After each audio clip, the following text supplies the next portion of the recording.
the most impactful thing was learning that hustle, hustle, hustle, do more, be more, stop complaining. That is not the way. Sometimes rest is the number one thing you need to do.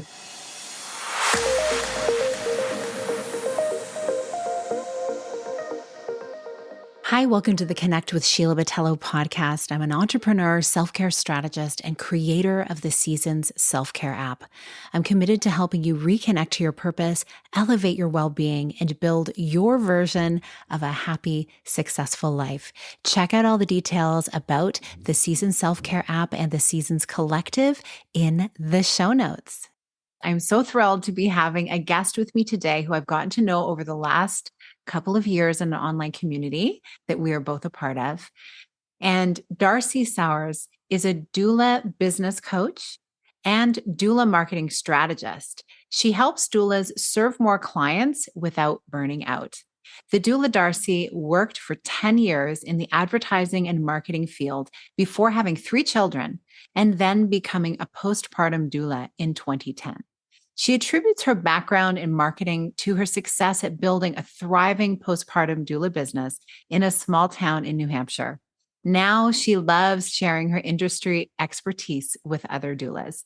The Doula Darcy is the founder of the My Doula Village, a monthly membership community, which helps doulas with the marketing side of being a doula so that they can get more clients. Darcy has been a DONA certified postpartum doula and lactation counselor for 10 years. She lives near the Seacoast of New Hampshire with her husband, 3 kids, and a turtle. The Doula Darcy is a member of DONA, Doulas of North America, and CAPA, Childbirth and Postpartum Professional Association. Welcome to the show. I am so happy to have you. I always want to call you the Doula Darcy. Everybody does. I have to say it's my good branding that I've done. So, yeah, it's really that's my name on Facebook and Instagram where I make connections with people. And then everybody just calls me Doula Darcy. So I love it. It makes it easy. So thank you for having me, Sheila. I'm so excited to be here. I'm so glad you're here too. And I know your story and I've actually heard bits and pieces of it over the years, but I would love for you to share with us where you began, being in this busy business world that you were in and then deciding to become a mom. What all were the steps that brought you through to having a doula yourself and then wanting to take that as your path? Well, actually, that's a key point. I did not have a doula myself. I worked in various advertising and marketing, ad agencies, marketing, PR research. I did a lot of different things. And then for 10 years. And I loved it. I thought, this is my life. I'm going to be this corporate executive that has this cool job in advertising and I'll just have a baby and then stay home for 12 weeks. And I was like, it's so funny looking back now. I thought I also should point out, I was a straight A student growing up. I was a competitive gymnast. I went to college. I got a good job in advertising. So then I was like, well, I'll have a baby and I'll probably paint a couple rooms that have been bugging me in my house while I'm on my maternity leave because I'll finally have some free time. I was like, I'll be home for 12 weeks. So, and people were like, yes, but having a baby's hard and you're going to be tired. And I was like, well, I will be fine. Other people said college was hard. Other people said gymnastics was hard. And I did it. And I did it, well. So I'll be fine at this mothering thing, giving birth and having a baby. So long story short, having a baby totally rocked my world. I labored for, a day and that was going really well, actually. And I was looking at it like an athletic event. I stayed home for as long as possible because they had told me in my childbirth ed class, like, you don't want to come to the hospital and be only 1 centimeter dilated and get sent home because that just stinks. So that was my goal. I was like, that is not happening to me. So I got to the hospital. They checked me and they said, wow, you're 7 centimeters. And I was like, yes, see, I'm good at this. I'm handling it. So, then I pushed and pushed and pushed for 3 hours. Baby was not able to come out. My midwife called in an OB. The OB said we had to do a C-section, and I was devastated. I just was completely and totally devastated. But also glad for this whole ordeal to be over. So I got wheeled into this major surgery after being awake for, I don't know, 30 hours or something, laboring for 20 hours, pushing for 3. I hadn't eaten any food. I got wheeled into surgery in a state of complete exhaustion and depletion. Had the baby. She was fine. She was healthy, beautiful, screamed her little head off. And then we had this never-ending train of visitors in the hospital for 3 days. And I'm trying to breastfeed in between, I don't know if you've had C-sections or what, but you've got these compression things on your legs. Like, the nurse comes in to take your vitals every 20 minutes. Like, you don't sleep. There's no resting. So I got home.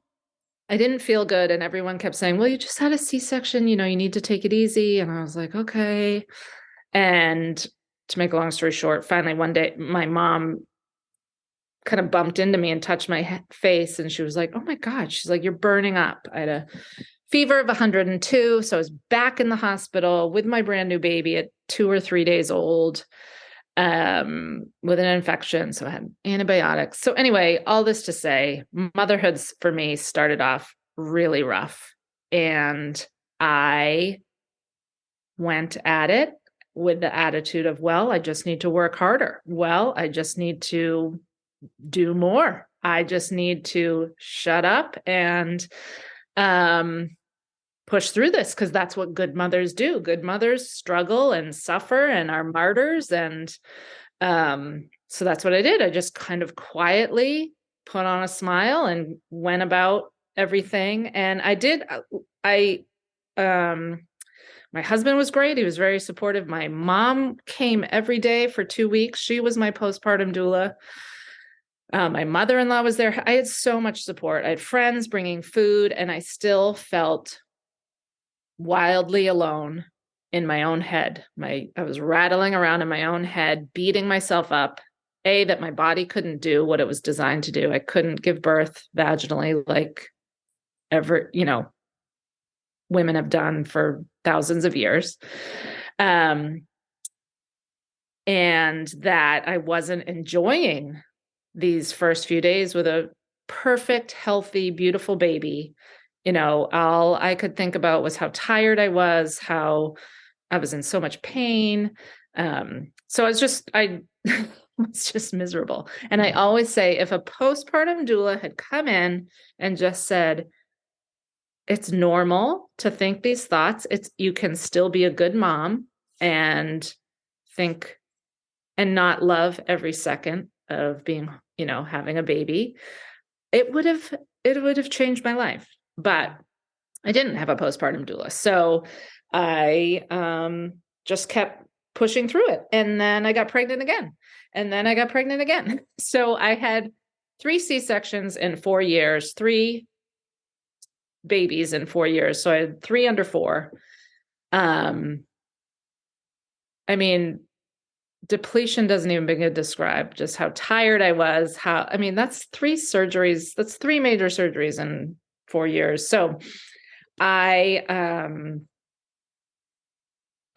then in all this, I was also having what I now know are intrusive thoughts, which is a symptom of postpartum anxiety. I I was sure with my first baby that if I dropped her off at daycare, I just started having these visions that if I dropped her off at daycare, she would die while I was at work. So I told my husband, I said, I need to quit my job. I can't. I said, there's no way I can go as miserable as I'm here at home. I can't go back to work because that, so he said, well, okay, you're supposed to be there like next week. This is going to really burn a bridge in this industry that you love. But I didn't care. So I felt horrible. It was so against like my values and my ethics to take my whole maternity leave, but then quit right before I was supposed to go back. But I did. Again, the anxiety I was experiencing just superseded those values that I had. So, I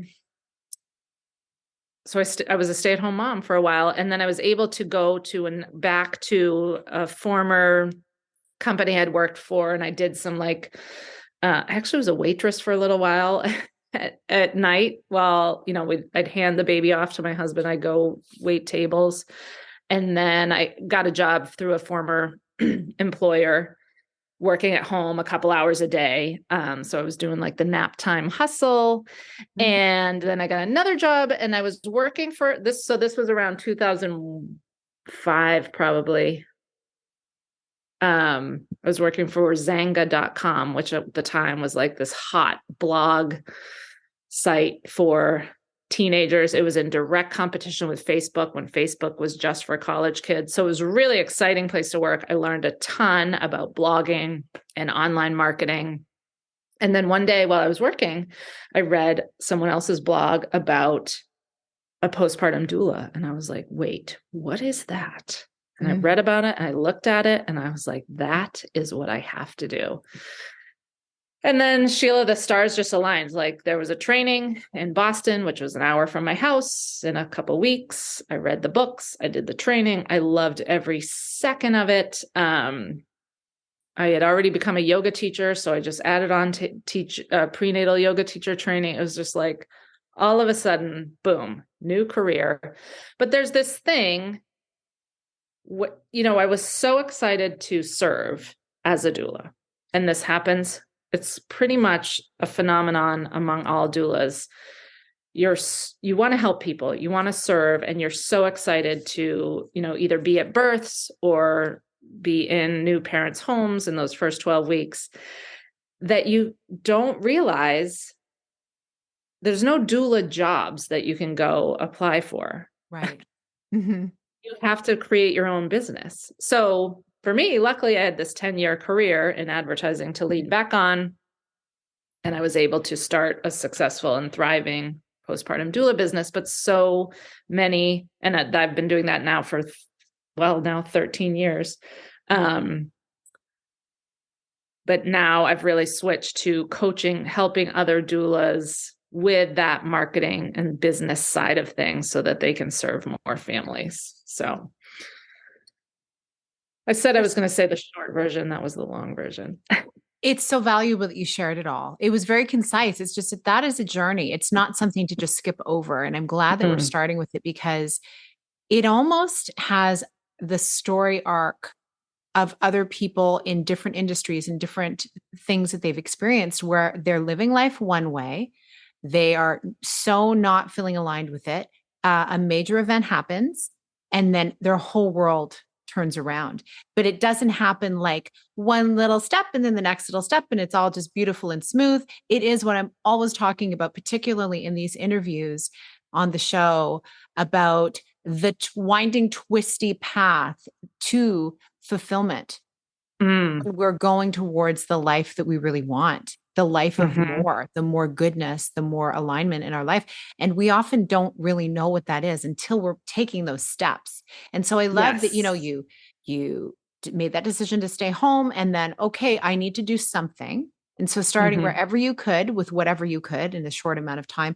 And it led you exactly where you needed to go. You didn't even know exactly what you wanted. So that I'm just hoping listeners are taking that away the people who are maybe stuck and feeling like either they're in a career and they're like, I just don't know what to do next. And I have to have the exact plan laid out before me before I take a step, or those who are stay-at-home moms or people who haven't worked for a while and thinking, oh, I don't really know. I have to get fully educated in a whole other realm before I can take a step. No, it's like, take the messy action.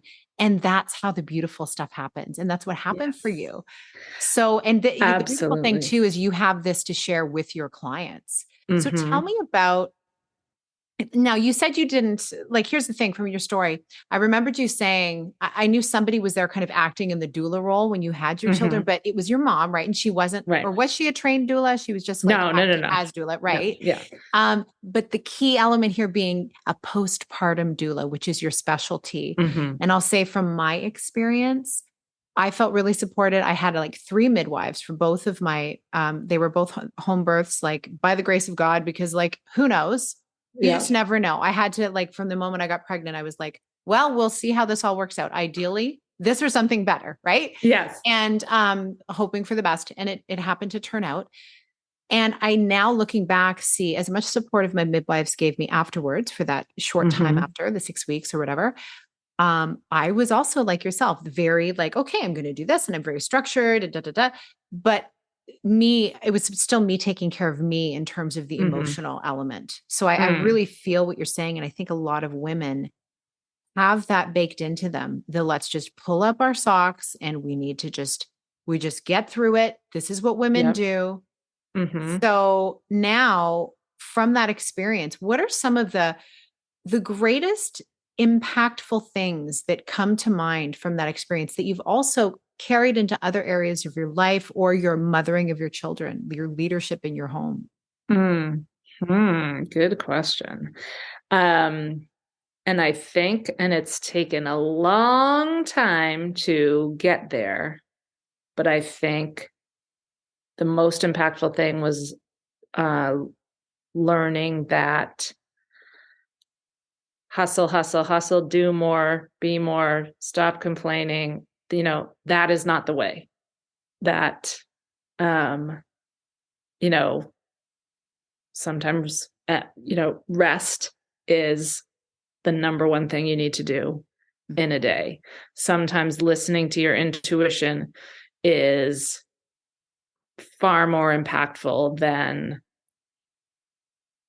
the strategy someone outlines in their book, or working hard, doing all your chores from sun up to sundown. It's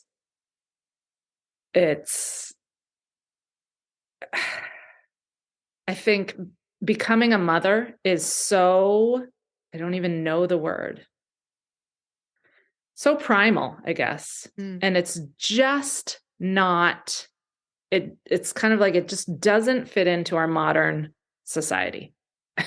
Right. And you could look at it in a like, feminine energy, masculine energy, where our societies are built on the patriarchal masculine energy of, you have 24 hours, get as much done as you possibly can in these 24 hours, achieve, climb the ladder, work hard, step on the toes of whoever you need to, and then even as women, we've adopted that, like, a good mother sacrifices everything, sacrifices her health, her sleep, her nutrition for her children. A good mother puts her kids to bed and stays up till 11 p.m. washing the dishes and sewing costumes and, all these things. And it's just not true. It's not real, but we've all bought into it. And so, it's one of my favorite things to do as a postpartum doula, is just to be right there in the mom's home. And, it's a very subtle thing, but sometimes I'll come, I always say to a new mom, like, okay, every day is going to be different. I'm going to show up and I ask you what you need. And I say, it's usually sleep or food or some combination of the two. So that's what I do. I show up and I'll say, okay, so how was last night? How are things going? What do you need? And sometimes they're like, it's just as simple as like, oh, I'm so exhausted. I need to just go take a nap, or I haven't showered in 4 days. Can you hold the baby?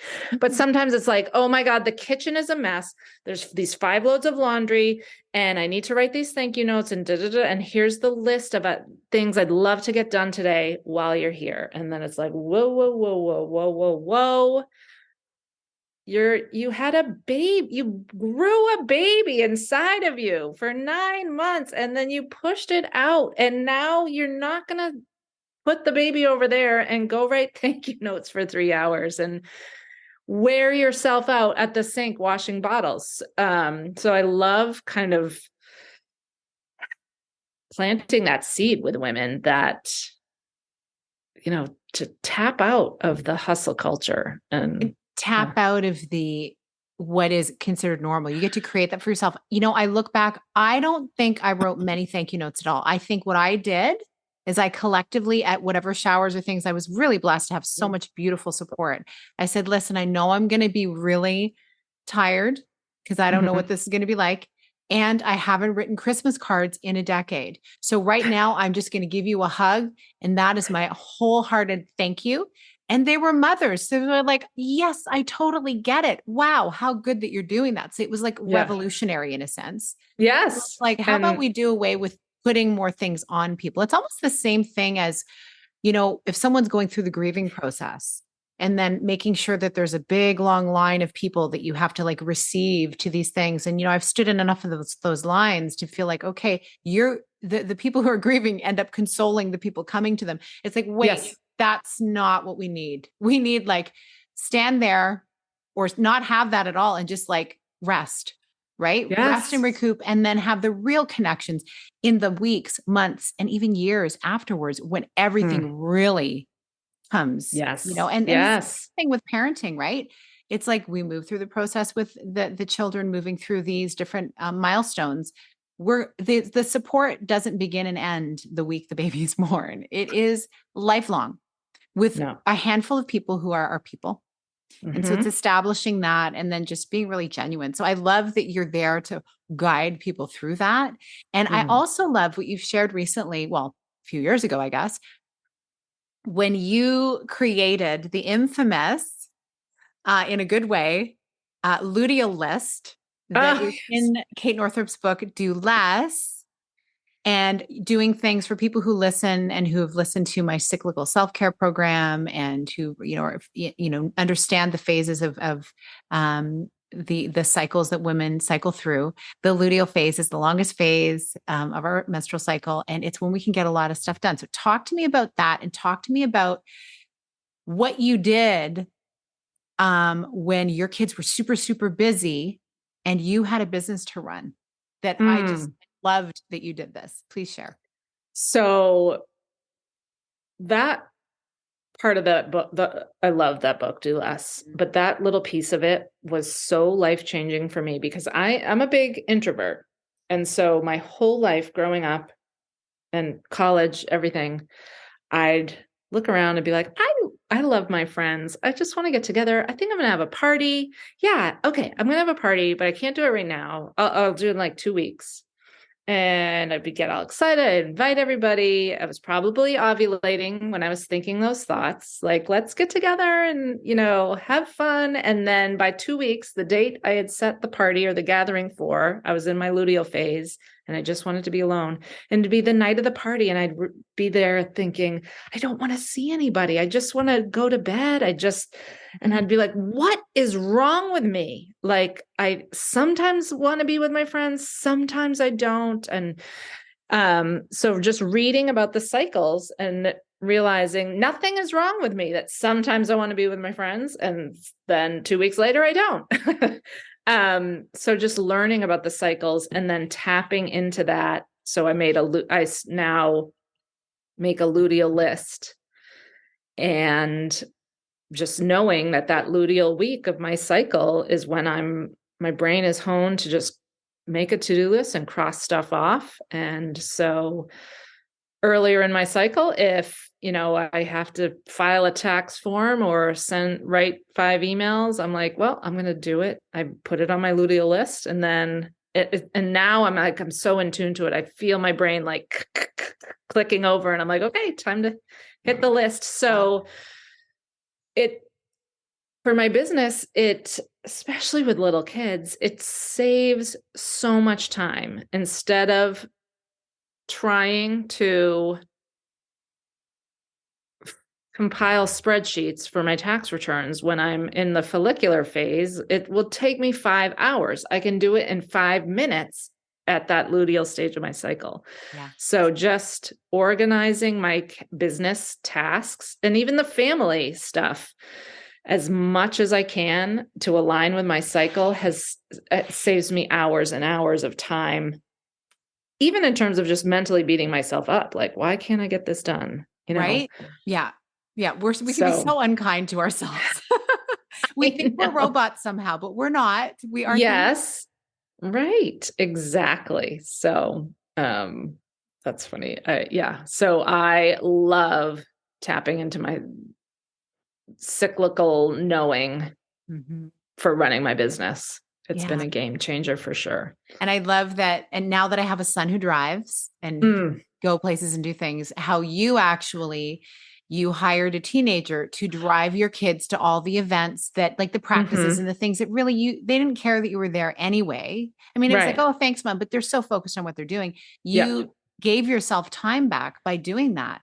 Yes. And I remember hearing that and having a giant exhale, because at the time I was doing a lot of driving for soccer. I'm not anymore, but it was, and I did love it, but it was just like, wow, that's really revolutionary. Yeah. Right? So there was a couple years where my 3 kiddos were preteens, weren't driving yet. And they were even in 3 different schools. So some couldn't take a bus. Like so actually part of do less is the 80-20 rule, like looking at, or managing your time of your day. And I realized, like, I'm spending 3 hours a day in the car, just shuttling my kids to schools, to fields, to gyms. And my kids are not like, I know some people are like, oh, that's the time when we talk. Like, my kids were silent. Like we weren't having great conversations. So I was like, this is a complete waste of time. So I was trying to actually, in aligning my business with my cycle, I was like, there's actually not any business tasks I can outsource to make my life easier. There's mom tasks I can outsource that will give me more time to work on my business. So it seemed crazy, but then I had 3 or 4 of my friends' kids who were, 17 or so. I'd be like, hey, here's $5. Will you take these 2 kids over to such and such a field? Like, they loved it. They got a little cash. My kids loved it because they were hanging out with the cool older kids. And I loved it because I had these hours of the day back that, before I was just sitting in my car. So good. So good. I mean, we can do motherhood any way we want. We get to make our own rules that work for us. Yeah. Now, not everyone thinks of business when they think of doulas, which is very interesting, because we were saying just before we hit record, it's like doulas give their life just like midwives do, just like anyone in a service industry. They're giving their life, their heart, their soul, the emotions are holding space. They're going through a very, pivotal time in someone's life.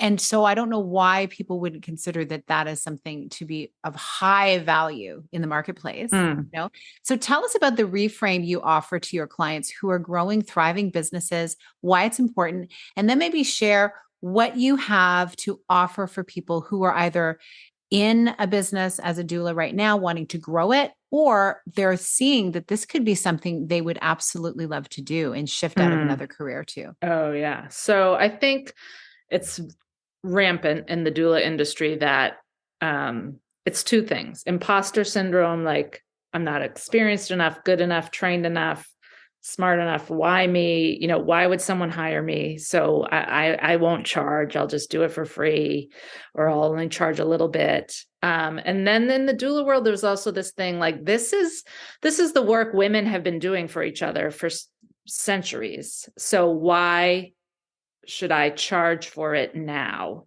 So the reframe I offer is like, well, it's 2023 and we have mortgages and cars and we need to buy our food. You know, we don't have a garden, you know, most of us. As much as I hate to say it, you need money to live in today's society. You do. So the reframe I like to give people is like, okay, you can either go back to your corporate career or be a waitress or hairdresser, whatever you're doing to earn the money to pay your mortgage, or you could be a doula, which is the best job in the world, I think. You know, serving, you were talking about purpose before, and as much as I love my marketing career, and even in college, my mom was a teacher. So I'd call her early in my 20s and be like, oh, I can't believe it's Sunday night. I got to go to work tomorrow. And she'd be like, oh, I never feel that way. And I was like, well, that's because you're a kindergarten teacher, Mom. Like, you're making a difference in the world. Like, I'm analyzing people's advertising campaigns and picking media plans. Like, it's fun and cool, but I'm not saving the world over here. And I always had this little niggling thought, like, I want a purpose in life. Like, I wish I could do more. So fast forward to being a doula. I mean, talk about a purpose. You know, we're helping people have better births. We're helping have people have better postpartum experiences. We are reducing the maternal mortality rate. We are just providing a service that literally people remember their entire lives. You know, there's that Maya Angelou quote about people don't remember what you say, but they remember how you feel, how you make them feel. It's the same with birth. Like, people, there's even been, and I need to go find this, but there's even been studies that women who get Alzheimer's later in life, as they forget their memories, they still remember their birth. Like, your birth memory is stored in a different part of your brain than your other memories. So I know. And you always remember, you might not remember even little details, but you remember how you were made to feel while you were giving birth. Yeah. I'm giving myself chills. Oh my gosh. Oh. So that's your choice.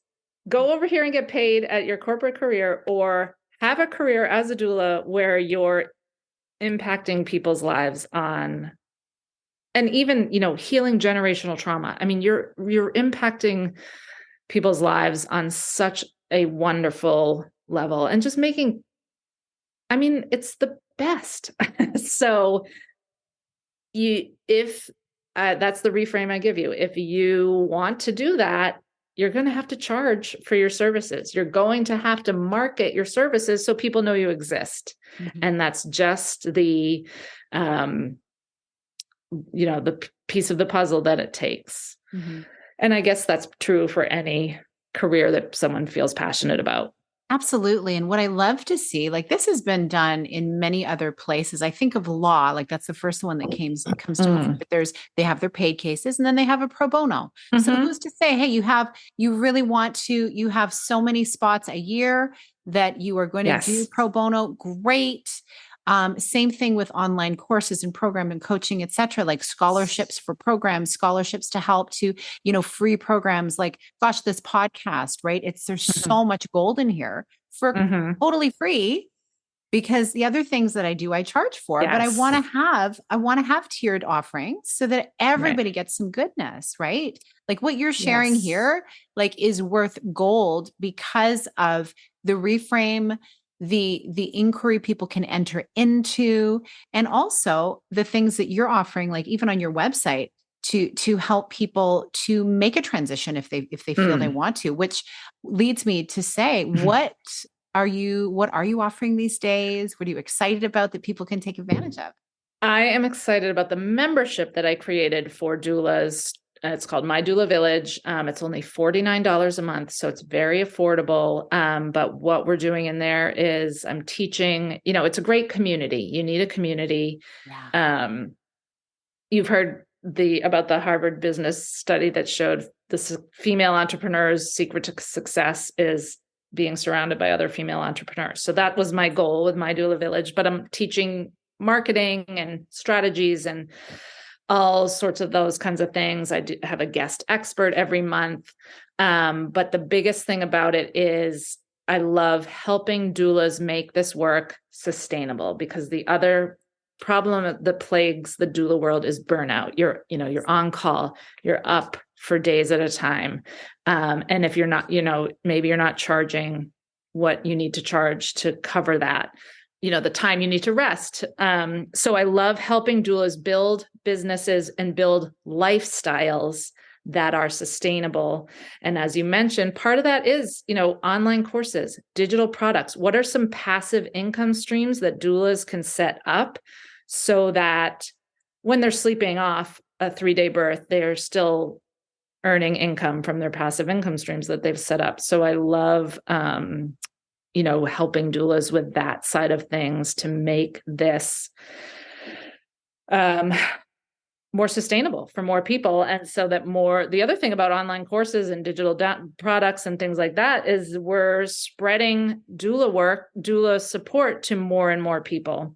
Yeah. And one thing I get some heat sometimes when I say this, but back to your point about offering pro bono services, a doula who is earning 6 figures can provide more pro bono services than a doula who is barely getting by, like offering her services on a sliding scale.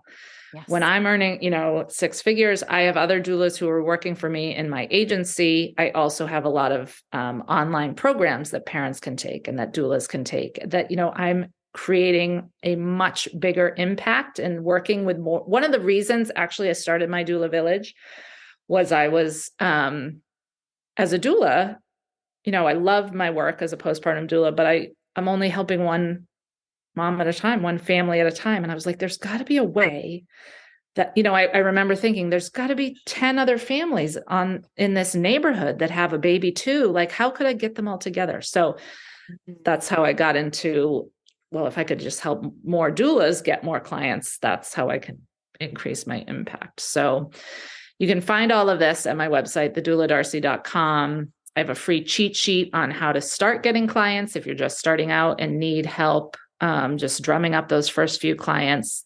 You can download a free cheat sheet there as well. I love that. And that is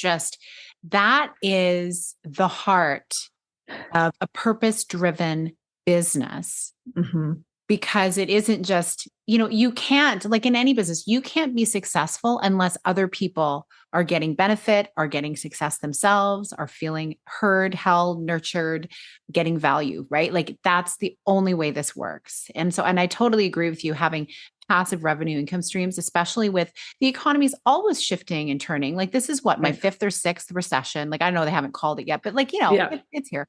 And there's going to be more because I plan to live a very long life. That's my hope.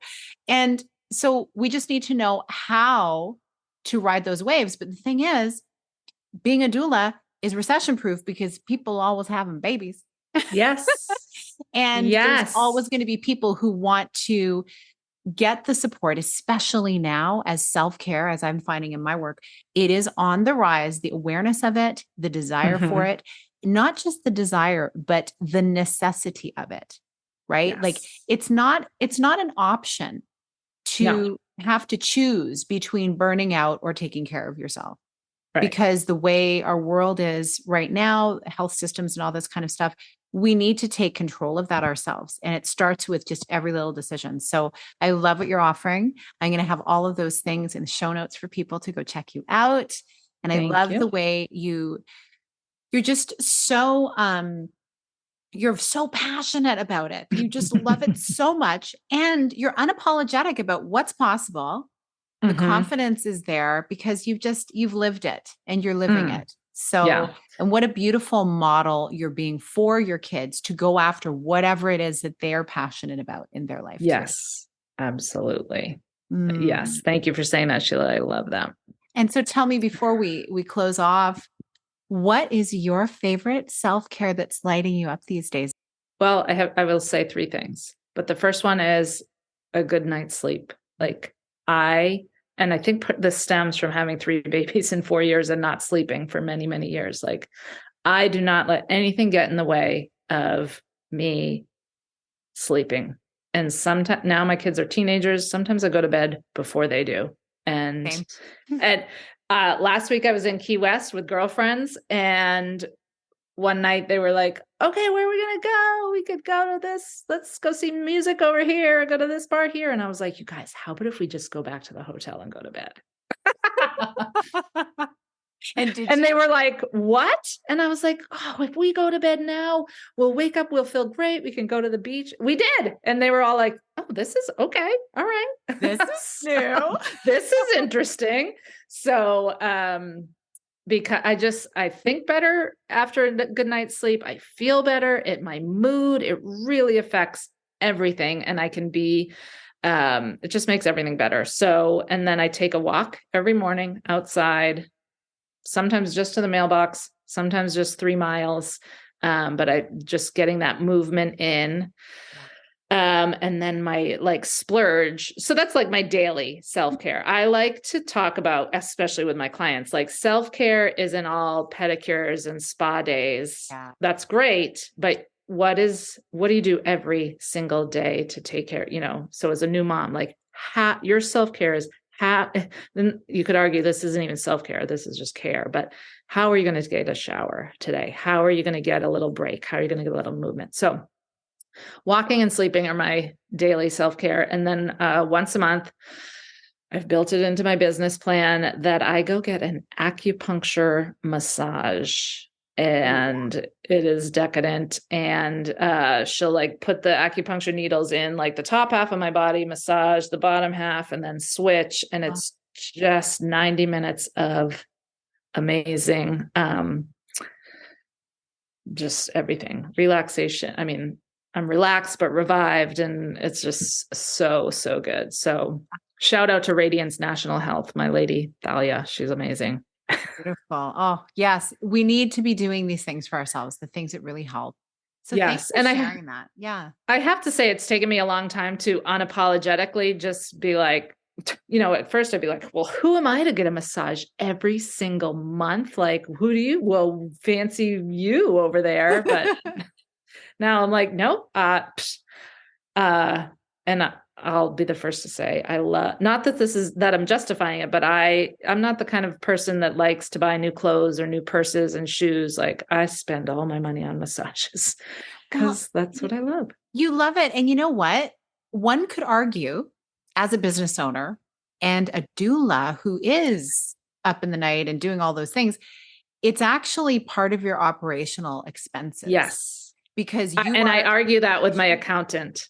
Yeah. You're the machine. You got to keep the machine oiled and, working, right? Like we take care of our vehicles, right? We change the furnace filter. We clean the chimney. We clean the eaves. I don't know. Like there's all these things we do that, yes, we said, well, that's our house. That's our investment. Hello. We are priceless beings. Right. There is no other Darcy. So we need Darcy to feel good, and you get to feel good right now. And you get to, again, you see an extra client. There's your massage. Like you build it into your plan, right? Instead of getting smaller for expenses, it's like, how do we get bigger to really expand into what we want? And therefore we have more capacity. We expand our capacity, and then we help others, and then they expand their capacity. That is the ripple effect I'm after.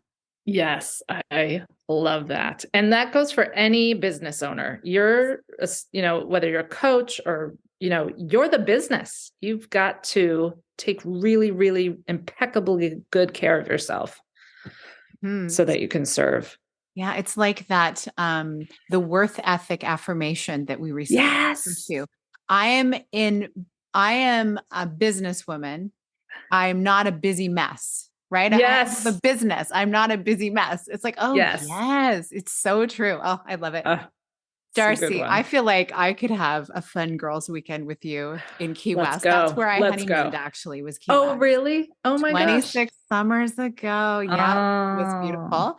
But I love that we have this connection, and I'm so grateful to finally have you on the show so you could share your story and your wisdom for people listening. So thank you so much for being here. Well, thank you so much for having me. I love your podcast. So I'm honored to be a guest. So thank you so much. It was fun. Awesome. Thanks, Darcy. And everyone listening, I just want to say, I hope your ears were wide open. Listen again if you need to, so that you can take all the goodness from this and apply it to your own life in whatever way makes the most sense for you, putting your well being first so that you can serve in your purpose with greater power. So thanks for listening. And please shout us out on Instagram, share this episode with a friend. You'll see the links in the show notes. And feel free to go leave a review as well so everyone can hear this beautiful episode. Thank you so much for listening, and we'll see you next time. Big blessings.